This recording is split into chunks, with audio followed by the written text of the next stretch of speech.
আজ আমি আপনাদের সাথে শেয়ার করব চিকেনের এই নতুন রেসিপিটি, যেটা কিনা খুবই সহজে কম সময়ের মধ্যেই আপনারা বাড়িতে তৈরি করে নিতে পারবে। নমস্কার, কেমন আছেন সবাই? সারদা হাঁড়ি খাবারের নতুন একটি ব্লগে আপনাদেরকে অনেক অনেক স্বাগত জানাই। আশা করি আপনারা খুব ভালো আছেন আর আমরাও ভালো আছি।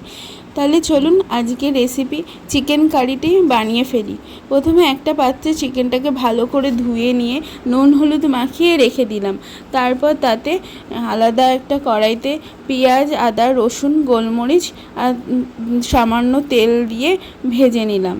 ভেজে নিয়ে তার সাথে একটু টক দই মিশিয়ে বেটে নিলাম। বেটে নিয়ে এই চিকেনটার সাথে মিশিয়ে দিলাম আর তাতে সামান্য একটু মিট মশলা যোগ করে দিলাম। দিয়ে ভালো করে মেখে নিলাম।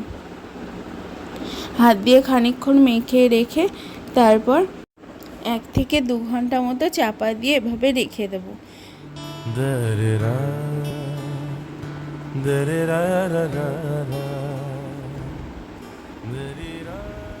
আমি 2 ঘন্টা মতো রেখেছিলাম। তারপর কড়াইতে তেল দিয়ে ভালো করে এটাকে কষিয়ে নিতে হবে।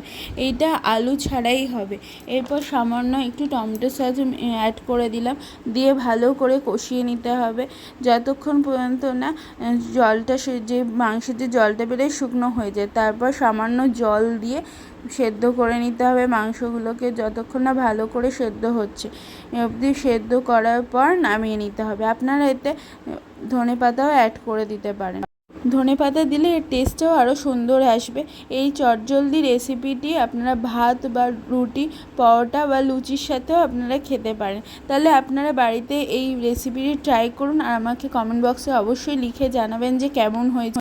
আর আমার ভিডিওটি যদি আপনাদের ভালো লেগে থাকে অবশ্যই লাইক, শেয়ার এবং কমেন্ট করবেন। আর নতুনরা অবশ্যই সাবস্ক্রাইব করে। Thanks for watching.